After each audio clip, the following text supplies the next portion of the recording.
When Dick Beddoes of the Globe and Mail takes a fancy to a player, likes him for a reason, he can always find a story about him.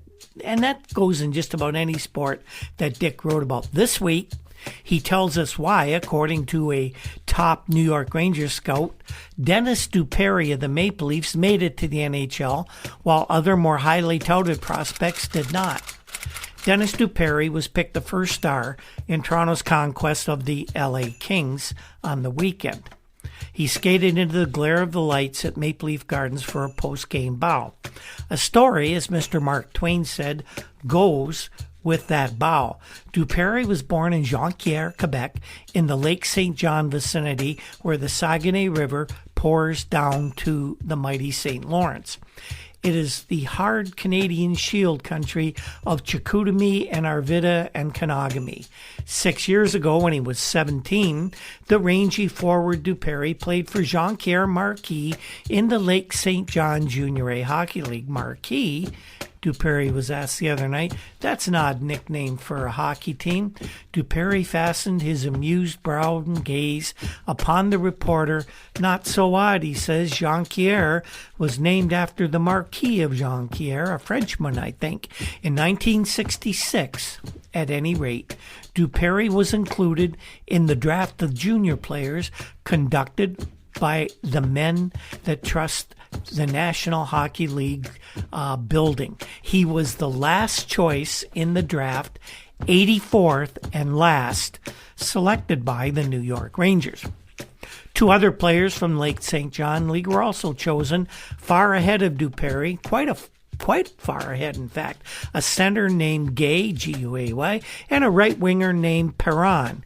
Whatever became of them, who treasures what NHL hopes they had? Well, after the June meetings in Montreal that June, New York Rangers operatives rolled into the Quebec hinterland to inspect the young players they had drafted for roughly $3,000 apiece.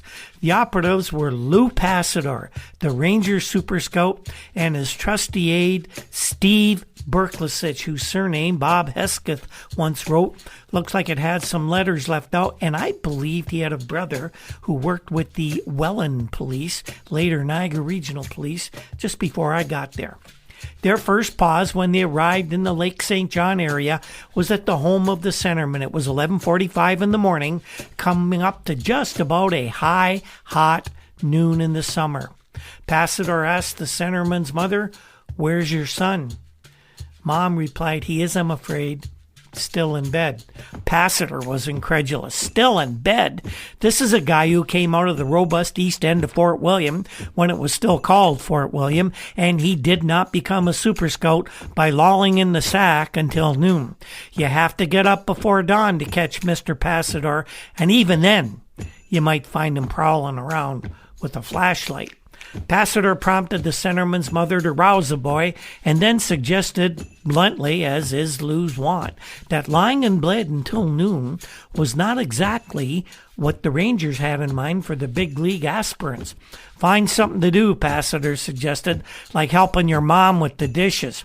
After they left the centerman's home, Passador muttered to Berklicich, "I think we blew $3,000 of the Rangers' money on that kid. He ain't going to make it." Sometimes later that day, New York scouts tracked Dupéry down in his home in Jonquière.